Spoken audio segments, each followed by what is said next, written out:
الحمدللہ وکفا والصلاة والسلام علی عبادہ الذین اصطفى خصوصاً علی افضلہم وخاتم النبیین محمد الامین وعلی آلہ وصحبہ اجمعین اما بعد فاعوذ باللہ من الشیطان الرجیم بسم اللہ الرحمن الرحیم وَقَضَى رَبُّكَ أَلَّا تَعْبُدُوا إِلَّا إِيَّاهُ وَبِالْوَالِدَيْنِ إِحْسَانًا إِمَّا يَبْلُغَنَّ عِندَكَ الْكِبَرَ أَحَدُهُمَا أَوْ كِلَاهُمَا فَلَا تَقُل لَّهُمَا أُفٍّ وَلَا تَنْهَرْهُمَا وَقُل لَّهُمَا قَوْلًا كَرِيمًا وَاخْفِضْ لَهُمَا جَنَاحَ الذُّلِّ مِنَ الرَّحْمَةِ وَقُل رَّبِّ ارْحَمْهُمَا كَمَا رَبَّيَانِي صَغِيرًا ربکم اعلم بما فی نفوسکم ان تکونوا صالحین فانہ کان للأوابین غفورا صدق اللہ العظیم رب اشرح لی صدری ویسر لی امری واحلل عقدۃ من لسانی یفقہوا قولی اللہم ربنا الہمنا رشدنا واعذنا من شرور انفسنا اللہم ارنا الحق حقا وارزقنا اتباعه وارنا الباطل باطلا وارزقنا اجتنابه اللہم وفقنا لما تحب وترضى آمین یا رب العالمین وقضى ربك الا تعبدوا الا اياه اور تیرے رب نے فیصلہ کر دیا ہے کہ مت بندگی کرو کسی کی سوائے اس کے۔ تمہید میں یہ عرض کیا جا چکا ہے کہ ان دونوں رکوعوں میں جو تعلیمات قرآن مجید کی آئی ہیں ان میں اول و آخر توحید کا التزام اور شرک سے اجتناب پر زور دیا گیا۔ معلوم ہوا کہ ہماری پوری معاشرتی زندگی، تمدنی زندگی، ریاستی سطح پر جو بھی اجتماعی نظام ہے در حقیقت وہ توحید ہی کی بنیاد پر قائم ہے۔ یہ گویا کہ وہ فصیل ہے کہ پورا جو ہمارا تمدن ہے وہ اس توحید ہی کی فصیل کے اندر اس کی آباد کاری ہے۔ یہاں جو انداز ہے وہ بہت نوٹ کرنے کے قابل ہے۔ قضا ربک، تیرے رب نے فیصلہ کر دیا۔ یہ جو وہ ہے کہ ڈیسائیڈڈ، اس میں کوئی بات نہیں ہوگی، یہاں کوئی نرمی نہیں کی جائے گی، اس معاملے کے اندر کوئی گفتگو نہیں ہو سکتی۔ یہ تو وہ اصل الاصول ہے دین کا کہ جس میں کہیں کسی مداہنت کا کوئی سوال نہیں۔ چنانچہ سورہ نساء میں دو مقامات پر یہ آیت آ چکی ہے، چونکہ جو ہماری معاشرتی زندگی سے متعلق تفصیلی جو احکام آئے ہیں وہ سورہ نساء میں ہے۔ یہی جو انداز ہے ان اللہ لا یغفر ان یشرک بہ ویغفر ما دون ذلک لمن یشاء، اللہ تعالیٰ اسے تو ہرگز معاف نہیں فرمائے گا کہ اس کے ساتھ شرک کیا جائے، ہاں اس سے کم تر جس کے لیے چاہے گا معاف فرما دے گا۔ کم تر گناہ، اس سے کم تر جو بھی خطائیں ہوں، جس کو چاہے گا، یہ بھی نہ سمجھو کہ یہ کوئی فری لائسنس ہے کہ اس کے علاوہ تمام گناہوں کے لیے گویا کہ یہاں پیشگی طور پر اللہ نے معافی کا اعلان کر دیا ہے۔ صرف یہ کہ امید دلائی گئی ہے اللہ تعالیٰ اس سے کم تر گناہوں کو جس کے لیے چاہے گا بخش دے گا، لیکن شرک کو معاف نہیں کرے گا۔ وہ جو انداز ہے کہ ان اللہ لا یغفر ان یشرک بہ ویغفر ما دون ذلک لمن یشاء، در حقیقت یہاں اسلوب میں وہی بات آ گئی وَقَضَى رَبُّكَ أَلَّا تَعْبُدُوا إِلَّا إِيَّاهُ، تیرے رب نے فیصلہ کر دیا ہے۔ یہ تو گویا کہ ڈیسائیڈڈ ہے، اس معاملے میں کہیں کسی مداہنت کا، کسی نرمی کا، کسی گفتگو کا، کسی ڈائلاگ کا کوئی امکان نہیں۔ یہاں در حقیقت جو نوٹ کیا گیا، میں نے پہلے تمہید میں بھی عرض کیا تھا کہ یہاں جو ہے توحید عملی کا ذکر ہے، اللہ تعبدوا الا ایاہ۔ اختتام پر آئے گی وہ توحید عقیدے کی ہے، لا تجعل مع اللہ الہا آخر، بلکہ اس رکوع سے پہلے دوسرے رکوع کی آخری آیت میں یہی ہے لا تجعل مع اللہ الہا آخر۔ لیکن یہ کہ یہاں در حقیقت توحید عملی ہے، اور اس پر تفصیل سے گفتگو ہو چکی ہے۔ جو تیسرا سبق تھا سورہ لقمان کے دوسرے رکوع پر مشتمل، اس کے ضمن میں ہم نے جو اقسام شرک پر مفصل گفتگو کی تھی، تو عبادت سے مراد در حقیقت صرف نماز روزہ نہیں ہے، بلکہ پوری بندگی کے اندر، پوری زندگی میں اللہ کی بندگی۔ اطاعت صرف اللہ کی ہوگی، اطاعت مطلقہ اللہ کی، اس کے سوا جو بھی اطاعتیں ہوں گی اللہ کی اطاعت کے تابع ہوں گی۔ محبت بالا ترین اللہ کی ہوگی، جو بھی محبتیں ہوں گی اس کے تابع ہوں گی، اس کے نیچے نیچے ہوں گی۔ تو جو کہ دونوں چیزیں جو ہیں، جو عبادت کے اصل اجزاء ہیں، اس کا جسد ظاہری اطاعت ہے، اس کی روح باطنی محبت ہے۔ عبادت کیا ہے؟ عبادت ہے آخری درجے میں اللہ کے سامنے جھک جانا۔ العبادت التذلل، جھک جانا، عاجزی اختیار کرنا، غایت الذل وغایت الخضوع، لیکن غایت الحب کے ساتھ ہر درجے میں اللہ کے سامنے جھک جانا، بچ جانا، اس کی محبت کے جذبے سے سرشار ہو کر۔ تو گویا کہ عبادت کے یہ دونوں اجزاء، ان میں اصول کیا ہے؟ لا طاعت لمخلوق فی معصیت الخالق، مخلوق میں سے کسی کی اطاعت نہیں ہوگی جہاں خالق کی معصیت لازم آ رہی ہے۔ والدین کی بھی اطاعت کی جا سکتی ہے، اساتذہ کی، اپنے بزرگوں کی، حکام کی، جس کی چاہو اطاعت کرو، لیکن اللہ کی اطاعت کے نیچے نیچے۔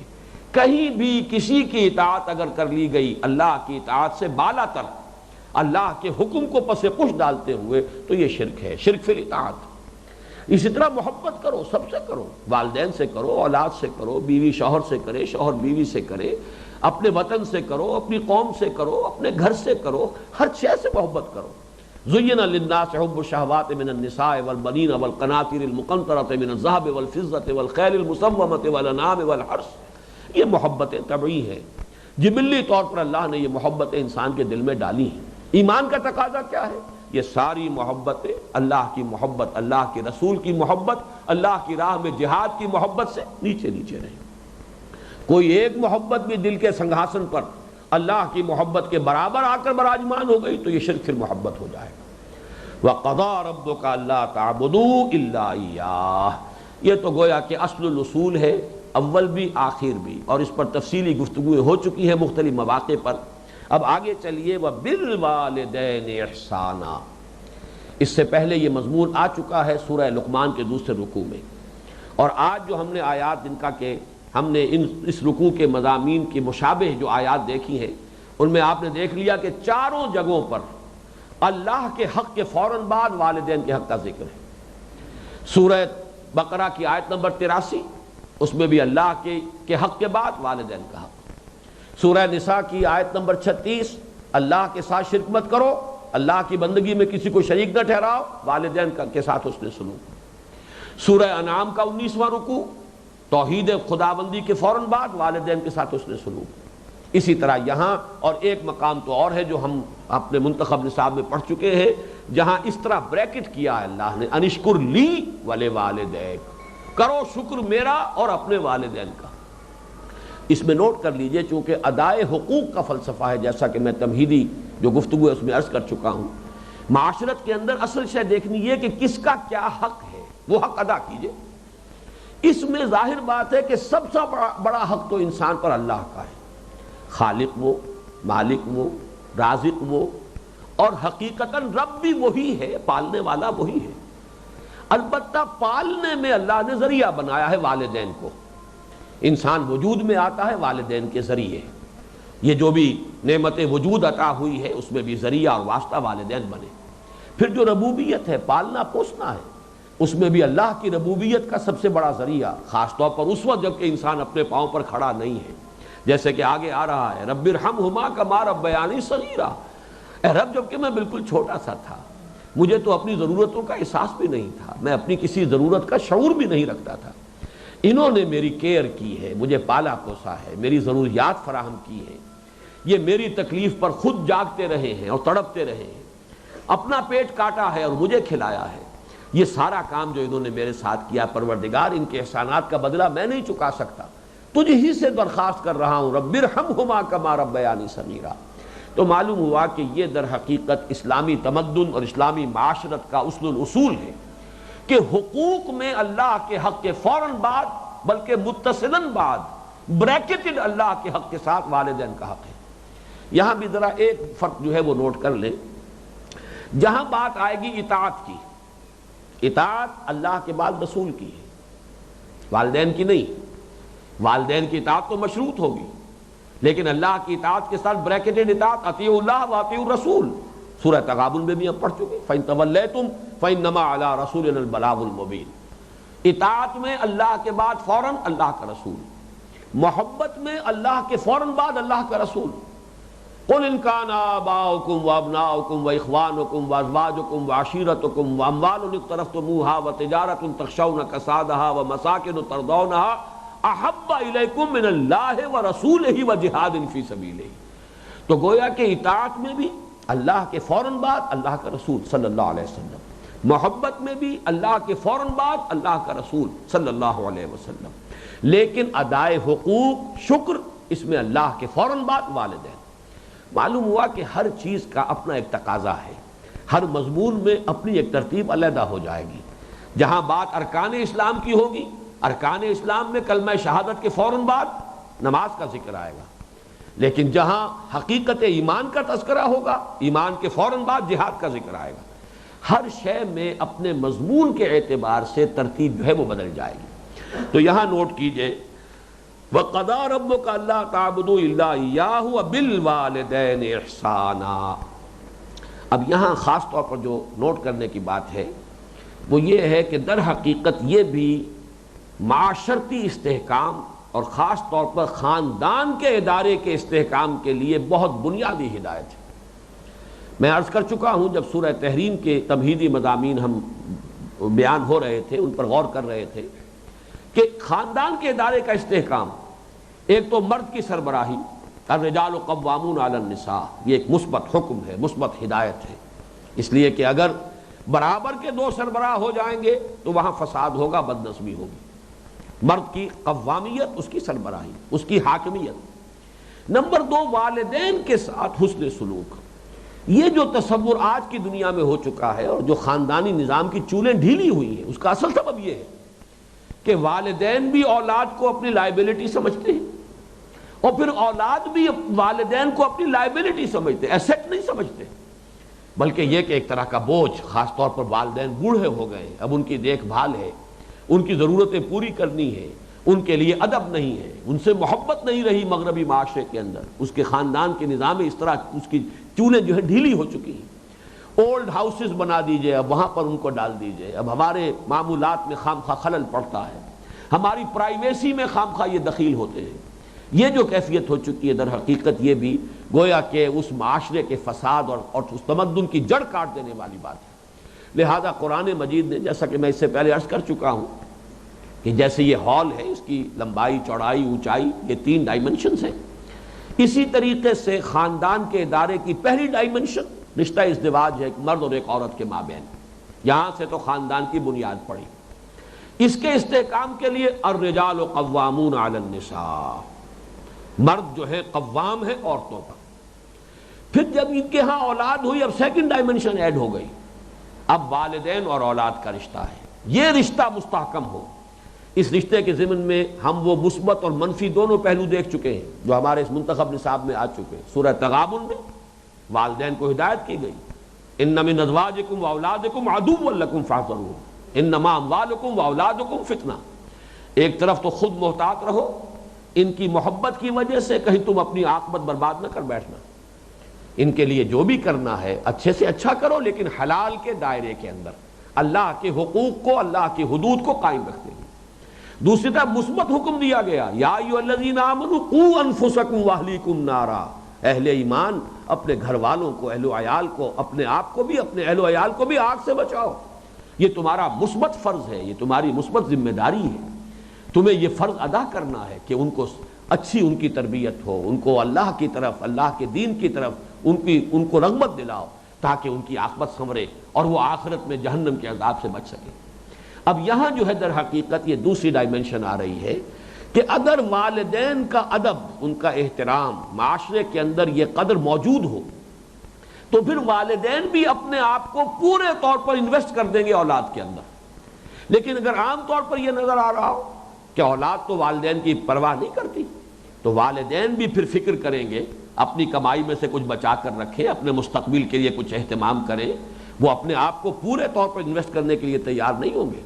اور جیسا کہ آج کل آپ مغرب میں دیکھ رہے ہیں، خاص عمر ہوئی ہے، لڑکے کو بھی گھر سے نکال دیا، جاؤ کھاؤ پیو کماؤ، یہاں تک کہ لڑکیوں کو نکال دیتے، جاؤ اپنے پاؤں پر کھڑے ہو۔ اس لیے کہ اب ہمیں جو کچھ کمانا ہے وہ اپنے مستقبل کے لیے، اپنے بڑھاپے کے لیے، اپنا بڑھاپا انشور کرنا ہے، ہمیں اس کے لیے آسائشوں کا اہتمام کرنا ہے۔ ہم تمہیں اب اپنی لائبلٹی نہیں سمجھ سکتے۔ اللہ کا فضل و کرم ہے کہ ہمارے مشرقی معاشرے میں ابھی تک وہ اقدار موجود ہیں کہ والدین بھی اپنے آپ کو بالکل لیا انویسٹ کرتے ہیں اولاد میں، اعتماد کرتے ہیں، اس لیے کہ اولاد بھی بالعموم یہ شکل ابھی ہمارے معاشرے میں موجود ہے کہ بڑھاپے میں والدین کے وہ کا سہارا بنتے ہیں، ان کے لیے ان کی خدمت کرنے کے لیے اپنی امکانی حد تک قبر بستہ رہتے ہیں۔ تو یہ بھی در حقیقت باہمی اعتماد خاندان کے ادارے کے استحکام کا ایک بہت بڑا ذریعہ ہے۔ وہ بات ہے جو یہاں تفصیل سے آ رہی ہے، وَقَضَىٰ رَبُّكَ أَلَّا تَعْبُدُوا إِلَّا إِيَّاهُ وَبِالْوَالِدَيْنِ إِحْسَانًا، والدین کے ساتھ حسن سلوک۔ اور اس مقام پر، اس مضمون پر، یہ مقام ضربۂ سنام ہے قرآن مجید کا، جتنی تاکید یہاں آئی ہے اور جتنے اسلوب کے ساتھ اس کو بیان کیا گیا ہے یہاں، واقعہ یہ ہے کہ یہ ضربۂ سنام چوٹی ہے قرآن مجید کی اس موضوع پر۔ اما یبلغن عندک الکبر احدہما او کلاہما، اگر پہنچ ہی جائیں تمہارے پاس کبر، بڑی عمر کو، بڑھاپے کو، احدہما ان دونوں میں سے کوئی ایک، او کلاہما یا وہ دونوں، فلا تقل لہما اف، تو انہیں اف تک مت کہو۔ یہ اف کیا شے ہے؟ اف عربی زبان میں کہتے ہیں قابل نفرت شے کو، جس سے گھن آتی ہو، جیسے کہیں کوئی غلاظت ہے یا کہیں پر کوئی یہ ناخون تراشے گئے ہیں وہ کہیں پڑے ہوئے ہیں، ان سے جن سے انسان کو کچھ گھن سی آتی ہے۔ یہ ہے لفظ، اس کا مادہ جو ہے حمزہ اور فا اس کا مادہ یہ ہے۔ تو اف کہنا جو ہے در حقیقت کچھ نفرت کا، استحقار کا انداز۔ فلا تقل لہما اف، تو انہیں اف تک مت کہو۔ قرآن مجید میں یہ لفظ آیا ہے، ایک تو یہ کہ حضرت ابراہیم علیہ السلام نے کہا تھا اف لکم وما تعبدون، بڑی نفرت اور حقارت کے ساتھ اپنی قوم سے خطاب کر کے کہا تھا تمہارے لیے اور تمہارے معبودوں کے لیے تف ہے، تم پر بھی اور تمہارے معبودوں پر بھی، یعنی یہ کہ میں ان سب سے بری ہوں اور میرا ان سے کوئی کسی قسم کا کوئی تعلق نہیں۔ انی وجہت وجہی للذی فطر السماوات والارض حنیفا وما انا من المشرکین۔ اور یہی لفظ ایک مرتبہ آیا ہے سورہ احقاف کی آیت نمبر 17 میں کہ جو ناخلف اولاد ہوتی ہے وہ اپنے والدین سے جس طریقے سے مخاطب ہوتی ہے، اف لکما اتعداننی، کیا آپ ڈھکوسنے کی باتیں کر رہے ہیں؟ کیا مجھے بتا رہے ہیں کہ میں جب مر جاؤں گا اور مٹی ہو کر مٹی میں مل جاؤں گا پھر مجھے اٹھا لیا جائے گا؟ تو وہاں بھی لفظ اف آیا ہے۔ تو یہاں نوٹ کیجئے، فلا تقل لہما اف، انہیں اف تک نہ کہو کسی معاملے میں، کہیں انہیں یہ احساس ہو، اس کا اصل مفہوم سمجھیے، ان کے احساسات مجروح نہ ہو جائیں، یہ ہمیں کوئی اپنے اوپر بوجھ سمجھ رہے ہیں، یا یہ کہ ہم سے کسی درجے میں کوئی نفرت کر رہے ہیں، ہمیں اب کوئی بنظر استحقار دیکھ رہے ہیں۔ اولاد کی طرف سے یہ طرز عمل والدین کے لیے ظاہر بات ہے کہ نہایت ان کے جذبات کو مجروح کرنے والا ہوگا۔ فلا تقل لہما اف ولا تنہرہما، جھڑکو مت۔ یہ آگے بات مزید واضح ہو جائے گی۔ کبھی ایسا ہوتا ہے کہ بڑی عمر کو والدین پہنچ گئے ہیں، تو جیسے خود قرآن مجید میں سورہ حج میں بیان کیا گیا ارذل العمر، ایک بڑی عمر ایسی بھی ہوتی ہے کہ وہ جس کو ارذل عمر کہا گیا ہے، اور اس میں کہ لا یعلم من بعد علم شیئا، انسان کے حافظے میں، ذہن میں، سوچ میں وہ ترقی معکوس شروع ہو جاتی ہے، بلکہ یہ کہ بچپن کی سی کچھ باتیں جو ہیں وہ عود کر آتی ہیں، لوٹ کر آ جاتی ہیں، وہی عادتیں، وہی خواہشات۔ اس ظاہر بات ہے کہ اس وقت والدین کی ہر بات نہیں مانی جا سکتی، ان کی کسی فرمائش کو رد بھی کر دینا پڑے گا، لیکن لا تنہرہما، جھڑکو مت۔ بات جو ہے وَقُلْ لَهُمَا قَوْلًا كَرِيمًا، بات کرو ان کے ساتھ نرمی کے ساتھ، ادب کے ساتھ، شائستگی کے ساتھ۔ کسی فرمائش کو اگر رد بھی کر دینا ہے تو جھڑکنے کے انداز میں نہیں، ڈانٹنے اور ڈپٹنے کے انداز میں نہیں۔ وَلَا تَنْهَرْهُمَا وَقُلْ لَهُمَا قَوْلًا كَرِيمًا، اور ان سے بات کیا کرو، گفتگو کرو، ان کے سے مخاطب ہو تو بڑے ادب کے ساتھ، نرمی کے ساتھ، شائستگی کے ساتھ، تہذیب کے ساتھ، ان کے مقام اور مرتبے کو ملحوظ رکھتے ہوئے۔ وَاخْفِضْ لَهُمَا جَنَاحَ الذُّلِّ مِنَ الرَّحْمَةِ، دیکھیے یہاں کتنے مختلف اسلوبوں سے بات لائی جا رہی ہے، ایک ہی بات ہے لیکن تکرار کے ساتھ، اعادے کے ساتھ اس کو لایا جا رہا ہے تاکہ اور بات واضح ہو جائے۔ وَاخْفِضْ لَهُمَا جَنَاحَ الذُّلِّ، اور اپنے بازوؤں کو جھکا کر رکھا کرو ان کے سامنے، جناح الذل من الرحمہ۔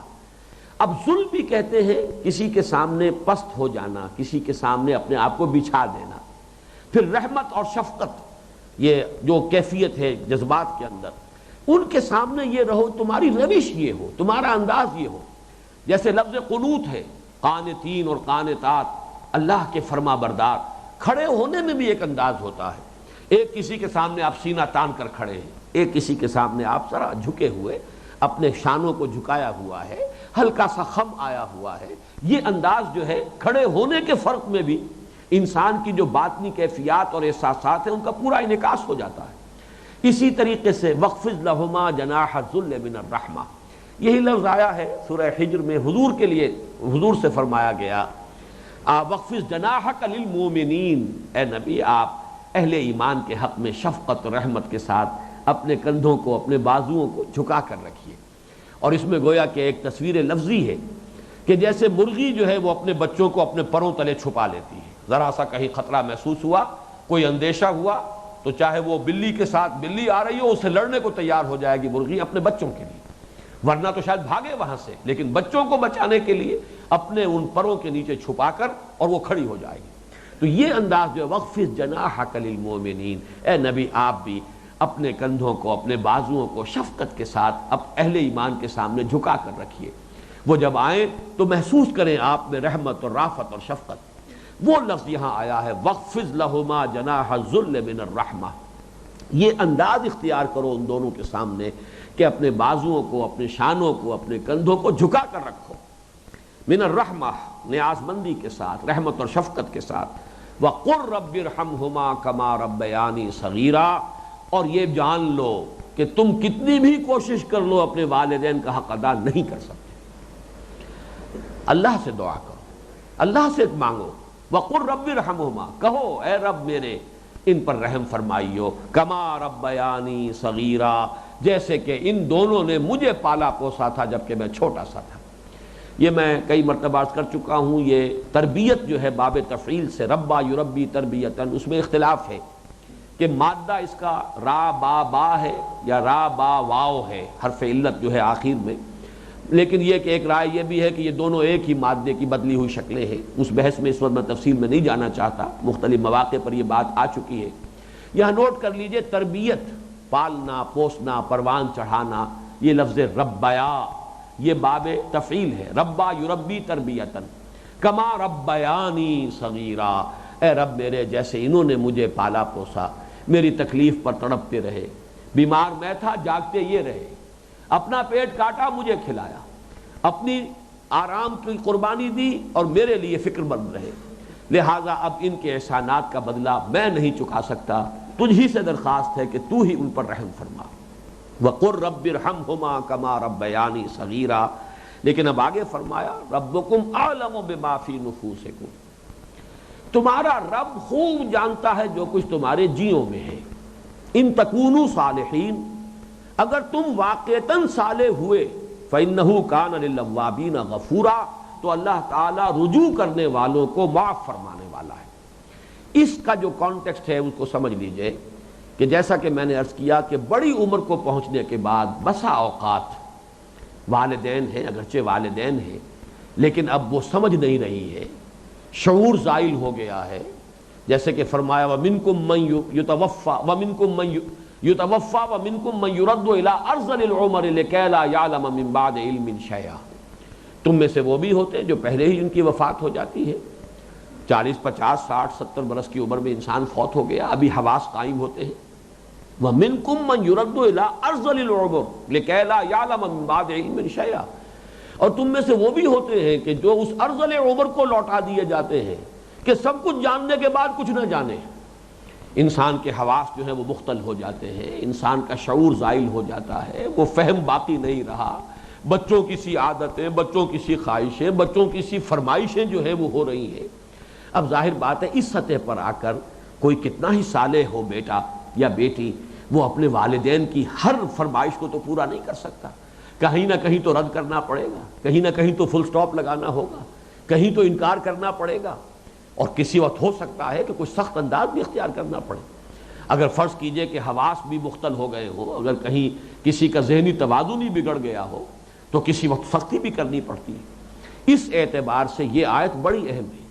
ربکم اعلم بما فی نفوسکم، اگر اس طرح کی مجبوری کی حالت میں کہیں کوئی طرز عمل اس طرز عمل کے منافی اختیار کرنا پڑ جائے کہ جس کا اوپر تذکرہ ہوا، مطلوب طرز عمل تو وہی ہے، وہ طرز عمل کیا ہے؟ فلا تقل لهما اف ولا تنهرهما وقل لهما قولا کریما واخفض لهما جناح الذل من الرحمت وقل رب ارحمهما كما ربياني صغيرا۔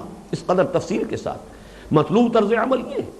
لیکن یہ کہ اگر کوئی صورتحال ایسی ہو کہ جس میں اس طرز عمل کے برعکس کوئی روش بھی اختیار کرنی پڑے، تو اگر تمہارا اپنا باطن درست ہے، ربکم اعلم بما فی نفوسکم، اللہ خوب جانتا ہے جو کچھ تمہارے جیوں میں ہے، تمہارے دلوں میں ہے، تمہارے سینوں میں ہے، تمہاری نیتیں اس کو معلوم ہے، کس تم صورتحال سے دوچار ہو اس کے علم میں ہے۔ ربکم اعلم بما فی نفوسکم ان تکونوا صالحین، اگر اندر کا معاملہ درست ہے، نیت تمہاری صحیح ہے، اندر سے تمہارا جو باطنی رویہ ہے وہ غلط نہیں ہوا ہے، اس میں ادب موجود ہے، احترام موجود ہے، والدین کے لیے محبت اور شفقت اور رحمت کے جو مطلوبہ جذبات ہیں موجود ہیں، لیکن مجبوراً کہیں کوئی طرز عمل اس کے منافی اختیار کرنا پڑ رہا ہے، فَإِنَّهُ كَانَ لِلْأَوَّابِينَ غَفُورًا، تو اللہ تعالیٰ جو ہے ایسے جو رجوع کرنے والے، یہ میں اس سے پہلے عرض کر چکا ہوں کئی مواقع پر، آبا یعوب اوبن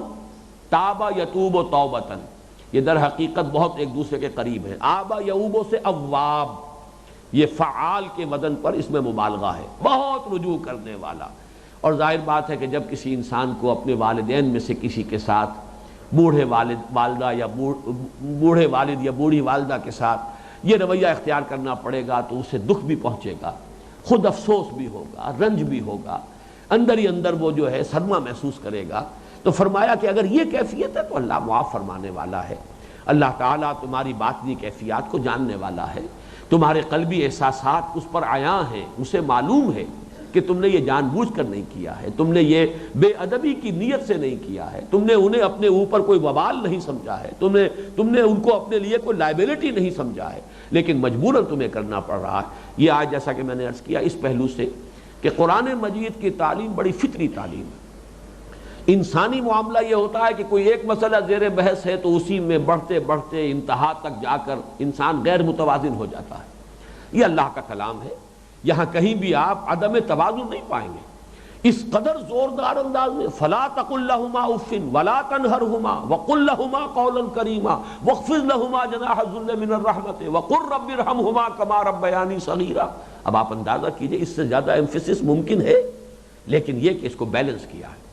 جیسے سورہ تغابن میں نے مثال دی تھی کہ جہاں یہ کہا جا رہا ہے کہ دیکھو ہوشیار رہو، ان من ازواجکم واولادکم عدوا لکم، تمہاری بیویوں اور تمہاری اولاد میں سے کچھ تمہارے دشمن ہیں، ہوشیار رہو، ہوشدار کے رہ بردم تیغست قدم رہا، لیکن بیلنس کیا ہے وَإِن تَعْفُوا وَتَصْفَحُوا وَتَغْفِرُوا فَإِنَّ اللَّهَ غَفُورٌ رَحِيمٌ۔ تین الفاظ مترادف لے آئے گئے کہ یہ نہیں ہونا چاہیے کہ جنگ کا میدان بنا رہے گھر جو ہے، اس وہاں تو محبت اور شفقت کے کیفیات ہونی چاہیے۔ اس اعتبار سے اگر تم معاف کرتے رہا کرو، درگزر کیا کرو، چشم پوشی سے کام لو، تو اللہ بھی تو غفور اور رحیم ہے۔ کیا تم یہ نہیں چاہتے کہ تمہاری خطاؤں سے اللہ تعالیٰ درگزر فرمائے، تمہاری غلطیوں کو معاف کرے، تمہاری خطاؤں سے چشم پوشی اختیار فرمائے؟ اگر تم چاہتے ہو تو تم یہی روش اپنے گھر والوں کے لیے بھی اختیار کرو، لیکن خود چوکس رہو، چوکنے رہو، کہیں ایسا نہ ہو کہ تم جو ہے غفلت میں ہو اور بیویوں اور اولاد کی محبت تم سے کوئی غلط کام کرا لے، کہیں اللہ کی حدود توڑوا لے، اس سے تجاوز کروا لے۔ تو یہ ایک بیلنس، یا ایھا الذین آمنوا ان من ازواجکم واولادکم عدوا لکم فاحذروہ وان تعفوا وتصفحوا وتغفروا فإن اللہ غفور رحیم۔ اسی کی ایک مثال یہ ذہن میں رکھیے، فلا تقل لهما اف ولا تنهرهما وقل لهما قولا کریما واخفض لهما جناح الذل من الرحمت وقل رب ارحمهما كما ربياني صغيرا، لیکن ربکم اعلم بما فی نفوسکم ان تکونوا صالحین فانہ کان للاوابین غفورا۔ یہاں میں چاہتا ہوں کہ چند حدیثیں بھی اگرچہ اس سے پہلے بھی آ چکی ہیں لیکن پھر میں آپ کے سامنے لے آؤں۔ یہ تو ہم اس سے پہلے تمہیدی مضامین میں دیکھ چکے ہیں کہ والدین کے ساتھ یہ حسن سلوک سورہ بقرہ میں بھی آیا، سورہ نساء میں بھی آیا، اس کے علاوہ سورہ انعام میں بھی آیا، سورہ لقمان میں بھی آیا، اور حسن سلوک کا معاملہ اور ادائے حقوق کے معاملے میں اللہ کے ساتھ بریکٹڈ ہیں والدین۔ اب یہاں حدیث سن لیجئے، عن عبداللہ ابن مسعود رضی اللہ تعالی عنہ، حضرت عبداللہ ابن مسعود سے مروی ہے، سألت النبی صلی اللہ علیہ وسلم ای العمل احب الی اللہ تعالی۔ حضرت عبداللہ ابن مسعود فرماتے ہیں کہ میں نے نبی اکرم صلی اللہ علیہ وسلم سے سوال کیا کہ اللہ کے رسول یہ بتائیے کہ اللہ کے نزدیک سب سے زیادہ محبوب عمل کون سا ہے؟ قال الصلاۃ علی وقتہا۔ اس سوال کا پہلا جواب جو حضور نے دیا وہ یہ تھا، نماز وقت پر، اس میں تاخیر نہ ہو، وقت پر نماز ادا کی جائے۔ قلت ثم ایو، انہوں نے پھر یہ عرض کیا کہ حضور پھر اس کے بعد دوسرا کون سا عمل ہے؟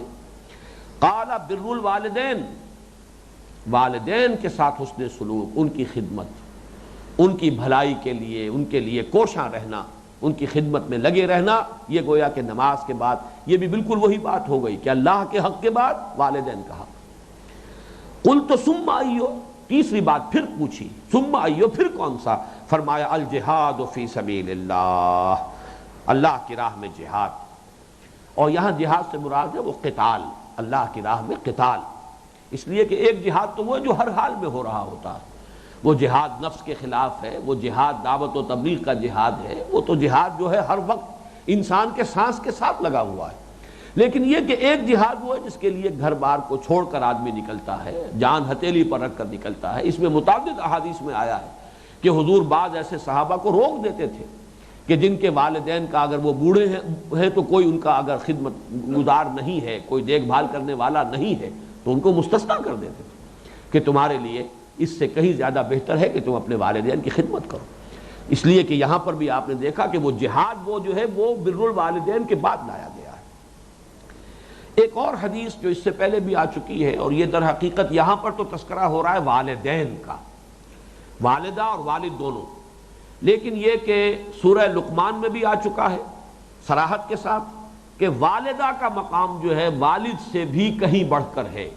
ایک حدیث کی روح سے جو میں ابھی آپ کو سنا رہا ہوں، اس میں تو جب سوال کیا ایک صحابی نے، اور یہ بھی متفق علیہ روایت ہے مسلم اور بخاری کی، پہلی روایت بھی متفق علیہ تھی کہ حضرت عبداللہ ابن مسعود رضی اللہ تعالیٰ عنہ نے پوچھا کہ سب سے زیادہ محبوب عمل اللہ کے نزدیک کون سا؟ آپ نے فرمایا الصلاۃ علی وقتہا۔ اس کے بعد کون سا؟ بر الوالدین۔ اس کے بعد کون سا؟ الجہاد فی سبیل اللہ۔ یہ بھی متفق علیہ روایت ہے، اور یہ دوسری روایت بھی متفق علیہ ہے حضرت ابو ہریرہ سے رضی اللہ تعالیٰ عنہ کہ ایک شخص نے حضور سے سوال کیا، من احق الناس بحسن صحابتی، لوگوں میں میرے حسن سلوک کا اور حسن معاشرت کا، صحابتی صحبت، جس کے ساتھ کہ میں بہترین طریقے پر رہوں، جس کی صحبت جو ہے بہترین انداز میں اختیار کروں، جس کی مصاحبت جو ہے بہترین انداز میں اختیار کروں، یعنی جن کے ساتھ سب سے زیادہ حسن معاشرت کا معاملہ کروں، وہ کون ہے لوگوں میں سے؟ آپ نے فرمایا امک، تیری والدہ۔ پھر اسی انداز میں جس انداز میں کہ حضرت عبداللہ ابن مسعود نے سوال کیا پھر کون، ان صحابی نے پوچھا ان کے بعد کون، پھر فرمایا امک۔ پھر تیسری مرتبہ پوچھا پھر کون، فرمایا امک۔ چوتھی مرتبہ پوچھا تو فرمایا ابوک۔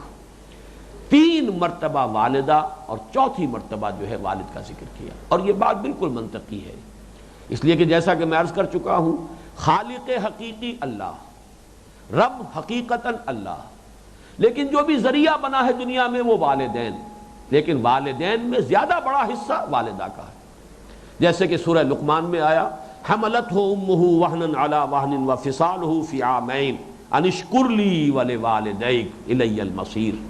والدین کا ذکر آیا ہے، لیکن یہ کہ اس میں خاص طور پہ والدہ کا معاملہ، حملتہ امہ وہنا علی وہن وفصالہ فی عامین، اٹھائے رکھا اسے اس کی ماں نے کمزوری پر کمزوری برداشت کرتے ہوئے، پھر دودھ چھڑانا ہوا 2 سالوں میں، یعنی یہ کہ 2 برس تک در حقیقت اسی کی توانائیاں ہیں جو دودھ کی شکل میں غذا بن کر جو ہے بچے کے پیٹ میں جا رہی ہیں، اور اس سے پہلے 9 مہینے اس نے اپنے وجود میں اپنا خون چسایا ہے اسے، اور اس سے اس کو پالا ہے۔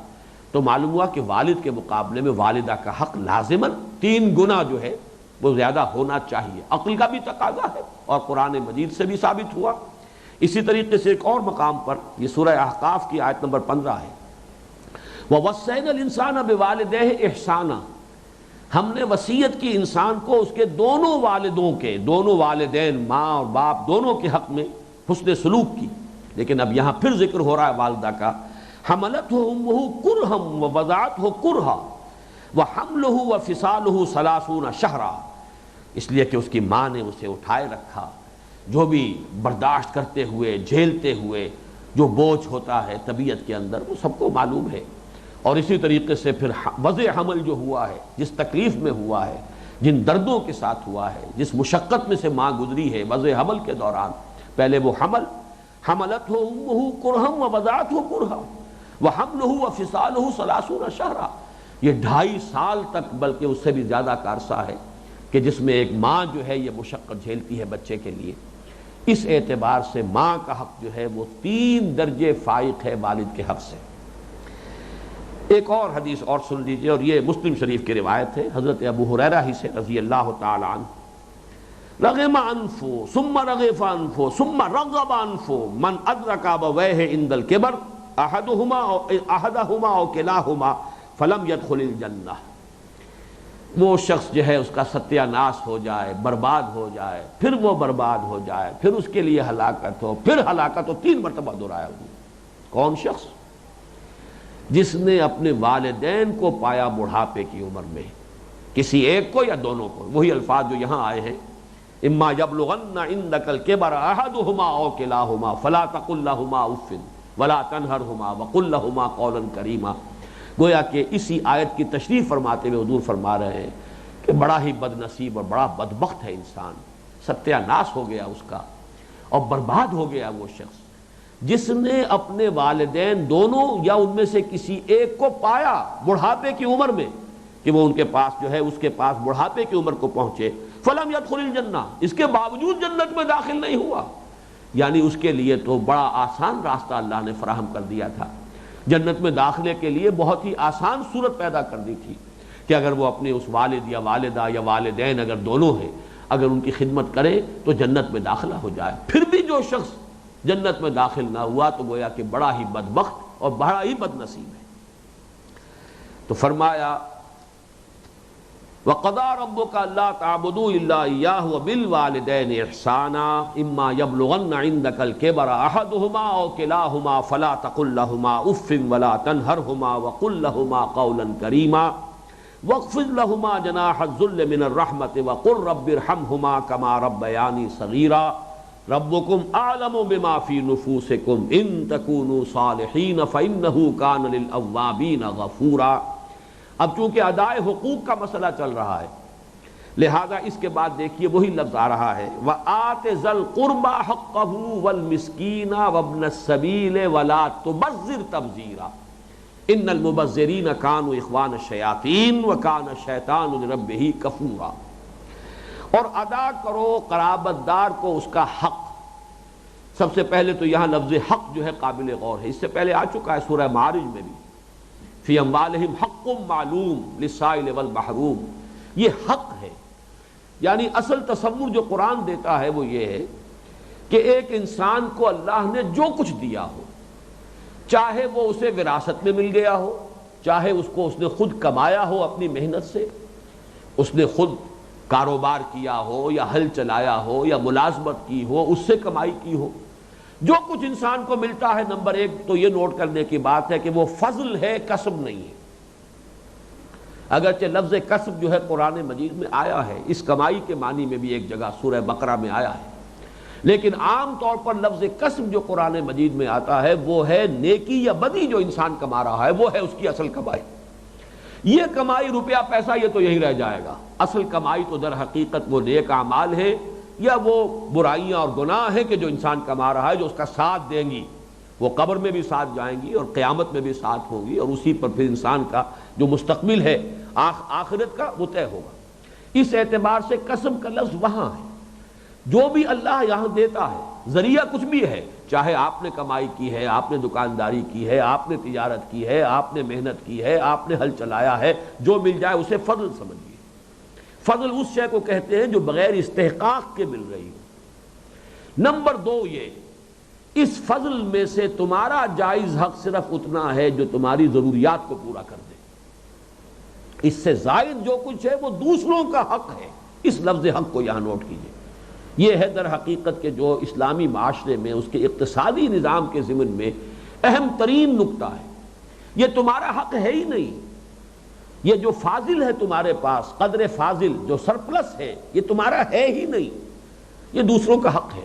اللہ نے تمہارے مال میں رکھ کر تمہیں آزمایا ہے کہ تم اصل حقداروں کو یہ حق پہنچا کر حق بحقدار رسید اور فارغ ہو جاؤ تو کامیاب ہو جاؤ گے، اور اگر اس کو سمیٹ کر رکھو گے، اسے کھتے بھرو گے، اس کو جمع کرو گے، اس کو اپنے لیے دولت کا انبار بناؤ گے، تو گویا کہ تم نے اپنا جو اپنی عاقبت ہے اس کو برباد کر دیا۔ یسألونک ماذا ينفقون قل العفو، اے نبی یہ پوچھتے ہیں کہ کتنا خرچ کریں، کہاں تک خرچ کریں، انفاق پر اتنا زور، بار بار زور، کتنا خرچ کریں؟ قل العفو، کہہ دیجئے جو بھی تمہاری ضرورت سے زائد ہے دے ڈالو، اس لیے کہ در حقیقت جو ضرورت سے زائد ہے چاہے وہ قانوناً تمہاری ملکیت ہے، تم نے کمایا، تم نے اس کے لیے محنت کی ہے، قانوناً یہ تمہاری ملکیت ہے، اخلاقاً یہ حق ہے ان کا جو محروم ہے۔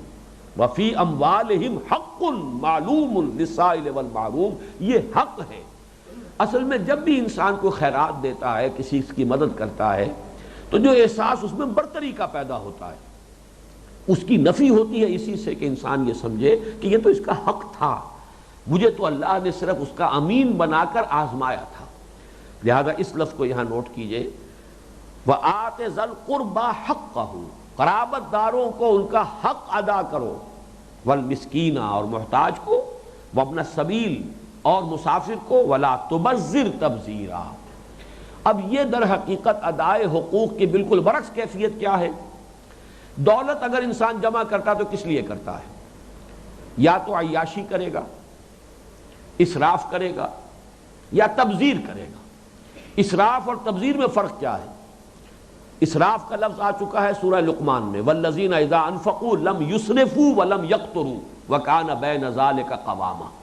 وہ لوگ کہ جب خرچ کرتے ہیں تو نہ تو اسراف سے کام لیتے ہیں نہ بخل سے کام لیتے ہیں، بلکہ بین بین ایک روش اختیار کرتے ہیں۔ اسراف یہ ہے کہ ایک ضرورت میں، جائز ضرورت میں ضروری حد سے زیادہ خرچ کیا جائے۔ انسان کی غذا ضرورت ہے، خوراک اس کی ضرورت ہے، لیکن اب یہ کئی کورسز کے ڈنرز، کئی ڈشز تیار ہو رہی ہے، ٹیبل بھری ہوئی ہے، یہ اسراف ہے۔ لباس انسان کی ضرورت ہے، لیکن وارڈروب کے وارڈروب بھرے ہوئے ہیں، یہ اسراف ہے۔ ضرورت جائز ہے، اپنے بدن کو ڈھانپنے کے لیے کپڑا آپ کو چاہیے، لیکن ضرورت سے زائد یہ اسراف ہے۔ تبذیر اس کے برعکس یہ ہے کہ جہاں سرے سے کوئی ضرورت نہ ہو وہاں خرچ کیا جائے، اور یہ ہوتا ہے نام کے لیے، نمود کے لیے، اپنی دولت مندی کا مظاہرہ کرنے کے لیے، یہ تبذیر ہے۔ اور اس کا لفظ جو ہے بنیادی طور پر بنا ہے بذر سے، بذر کہتے ہیں بیج بکھیرنے کو۔ یہ جو بارانی علاقے ہوتے ہیں ان میں اس طریقے سے زیادہ وہ ہل چلانے کا اور خاص طور پر ریگستانی علاقوں میں وہ اہتمام نہیں ہوتا، بلکہ یہ کہ جا کر بیج بکھیر آتے ہیں۔ تھل کے علاقے میں میں نے خود دیکھا اپنی آنکھوں سے، کوئی چھینٹا پڑ گیا تو بس وہ چنے کی فصل ہو گئی، نہیں تو ٹھیک ہے وہ تو بیج بھی ضائع ہو گیا۔ تو یہ جو لفظ ہے وہاں سے یہ لیا گیا ہے، پھینک دینا، بکھیر دینا، کسی چیز کو لٹا دینا۔ ولا تبذر تبذیرا، خام خواہ فضول خرچ کرنا یہ تبذیر ہے۔ جہاں ضرورت ہو وہاں ضرورت سے زائد خرچ کرنا اسراف ہے، وہ بھی بری شے ہے، وہ بھی قابل مذمت ہے، اس سے بھی روکا گیا ہے۔ کلوا واشربوا ولا تسرفوا، کھاؤ پیو لیکن اسراف سے کام نہ لو، جو بھی جائز ضرورت ہے اس کو جائز حد تک پورا کرو۔ لیکن تبذیر اپنی دولت کے مظاہرے کے لیے، لوگوں پر دھونس جمانے کے لیے مال لگانا، بچی کی شادی ہے، اب اس کے لیے جو بھی کچھ ہو رہا ہے، جشن ہے، دھوم مچی ہوئی ہے، پوری کوٹھی جو ہے بقعہ نور بنی ہوئی ہے، یہ جو شکلیں اختیار کی جاتی یہ تبذیر ہے، یہ اپنی دولت کا مظاہرہ ہے۔ یہی وجہ ہے کہ فرمایا گیا ولا تبذر تبذیرا۔ ایک تو نوٹ کیجئے کہ اگر تبذیر کرے گا تو ادائے حقوق نہیں کرے گا، اس لیے کہ ادائے حقوق کے یہ برعکس کیفیت ہے۔ دولت آپ نے جمع کی، اب جمع کر کے اپنی دولت مندی کے مظاہرے کے لیے آپ وہ یہ فضول خرچی کر رہے ہیں اور تبذیر سے کام لے رہے ہیں۔ یہ دونوں ایک دوسرے کی نقیض ہیں، ایک دوسرے کی ضد ہیں۔ اور دوسرے یہ کہ یہاں فرمایا ہے کہ ان المبذرین کانوا اخوان الشیاطین، یہ جو فضول خرچی کرنے والے ہیں، نام اور نمود کے لیے دولت صرف کرنے والے لوگ ہیں، یہ شیطانوں کے بھائی ہیں۔ وَكَانَ الشَّيْطَانُ لِرَبِّهِ كَفُورًا، اور شیطان اپنے رب کا بڑا ناشکرا تھا۔ اس میں ایک بڑا گہرا معنوی ربط ہے، اور وہ در حقیقت ظاہر ہوتا ہے سورہ مائدہ میں، جہاں شراب اور جوئے کی آخری حرمت کا ذکر آیا ہے، وہاں فرمایا انما یرید الشیطان ان یوقع بینکم العداوۃ والبغضاء فی الخمر والمیسر، یہ شیطان یہ چاہتا ہے مسلمانوں تمہارے مابین جوئے اور شراب کے ذریعے سے دشمنی پیدا کر دے۔ شراب کے نشے میں آدمی کو کچھ پتہ نہیں میں کیا بک رہا ہوں، اس سے دنگا فساد ہوگا، لڑائی ہوگی، جھگڑا ہوگا۔ اس طرح جوئے میں بھی ہوتا ہے کہ ایک شخص جو ہے جو ہار رہا ہے ہارتا جا رہا ہے، ایک وقت میں آ کے طیش میں آ جاتا ہے، اس لیے کہ اگر تو آپ سے کسی نے کاروبار میں کوئی کمایا ہے تو ظاہر بات ہے کہ آپ اسے ریزنٹ نہیں کرتے، بھائی ٹھیک ہے کاروبار تھا، اس میں اس کو نفع ہو گیا، مجھ سے اس کے پاس وہ رقم منتقل ہو گئی۔ لیکن جوئے میں ظاہر بات ہے کوئی محنت نہیں، کوئی کاروبار نہیں، کوئی اس میں مشقت نہیں، کوئی اس کی کوئی ان پٹ نہیں، اور وہ خامخواہ لے گیا ہے، تو آدمی ایک حد تک تو تحمل کرتا ہے، پھر طیش میں آتا ہے۔ تو انما یرید الشیطان ان یوقع بینکم العداوۃ والبغضاء فی الخمر والمیسر، یہ شیطان چاہتا ہے کہ شراب اور جوئے کے ذریعے سے تمہارے مابین دشمنی پیدا کرے۔ وہی دشمنی پیدا کرنے کا عمل تبذیر کے ذریعے سے ہوتا ہے کہ اسی معاشرے کے اندر جس شخص کی بیٹی کی شادی ہے اور اس نے اپنی پوری کوٹھی کو بقعہ نور بنایا ہوا ہے، اور ہزاروں مہمان آئے ہیں، اور اسراف ہو رہا ہے، اور نہ معلوم کتنا خرچ ہو رہا ہے، لاکھوں روپے ایک دعوت پر اڑ رہے ہیں، وہیں کوئی شوفر بھی ہے اس کا کوئی چوکیدار بھی ہے، وہیں کوئی اس کا خانسامہ بھی ہے، ہو سکتا ہے کہ اس کی بیٹی جوان ہو رہی ہو بلکہ بوڑھی ہو رہی ہو اور اس کے ہاتھ پیلے نہیں ہو پا رہے، اس لیے کہ جو بھی معاشرے میں جو بھی آپ کی رسمیں بن چکی ہیں، کم سے کم جو چیزیں درکار ہیں وہ بھی اس کے پاس نہیں ہیں۔ اب کیا نتیجہ نکلے گا؟ کیا محبت کے جذبات پروان چڑھیں گے؟ نفرت اور عداوت، طبقاتی شعور، اور پھر طبقاتی تصادم کی فضا جو ہے اسی سے پیدا ہوتی ہے۔ اس لیے یہاں فرمایا ان المبذرین کانوا اخوان الشیاطین، یہ مبذرین جو ہیں اپنی دولت کو فضول خرچی میں اڑانے والے، یہ تو شیطانوں کے بھائی ہیں۔ وَكَانَ الشَّيْطَانُ لِرَبِّهِ كَفُورًا، اور شیطان اپنے رب کا بڑا ہی ناشکرا ہے۔ بارک اللہ لی ولکم فی القرآن العظیم ونفعنی وإیاکم بالآیات والذکر الحکیم۔